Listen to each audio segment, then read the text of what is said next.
స్వర్గరోహిణి అనే పదానికి అర్థం స్వర్గానికి ఆరోహణం, అంటే దేవతల లోకమైన స్వర్గంలోకి వెళ్లే యాత్ర. ఇది మహాభారతంలోని చివరి భాగమైన మహాప్రస్థానిక పర్వం మరియు స్వర్గారోహణ పర్వంలో వివరించబడింది. పాండవులు కురుక్షేత్ర యుద్ధం తర్వాత తమ రాజ్యాన్ని పరిచితునికి అప్పగించి లోక బంధనాల నుండి విముక్తి పొందడానికి హిమాలయాల దిశగా స్వర్గానికి చేరే యాత్ర ప్రారంభించారు. స్వర్గరోహిణి యాత్రకు వెళ్లిన వారు ధర్మరాజు, యుధిష్ఠిరుడు, భీముడు, అర్జునుడు, నకులుడు, సహదేవుడు మరియు ద్రౌపది.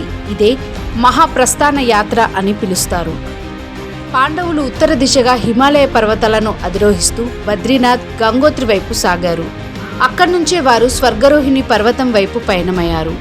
ఈ పర్వతం నేటి ఉత్తరాఖండ్లోని ఉత్తరకాశీ జిల్లాలో బద్రీనాథ్ మరియు యమునోత్రి మధ్య ఉన్న పవిత్ర స్థలం. అదే స్థలంలో యుధిష్ఠిరుడు జీవంతంగా స్వర్గానికి ఎక్కాడు అని నమ్మకం. పర్వతారోహణలో పాండవులు ఒక్కొక్కరిగా కూలిపోతారు. ధర్మరాజు తప్ప మిగతా అందరూ మధ్యలోనే మరణిస్తారు. ద్రౌపది మొదట పడిపోతుంది, ఎందుకంటే ఆమె అర్జునుని పట్ల ఎక్కువ ప్రేమ చూపించింది. సహదేవుడు తన జ్ఞానం మీద గర్వం వల్ల, నకులుడు తన సౌందర్యంపై గర్వం వల్ల, అర్జునుడు తన బాణసంచ నైపుణ్యంపై గర్వం వల్ల, భీముడు తమ బలంపై గర్వం మరియు తినే అలవాటు వల్ల,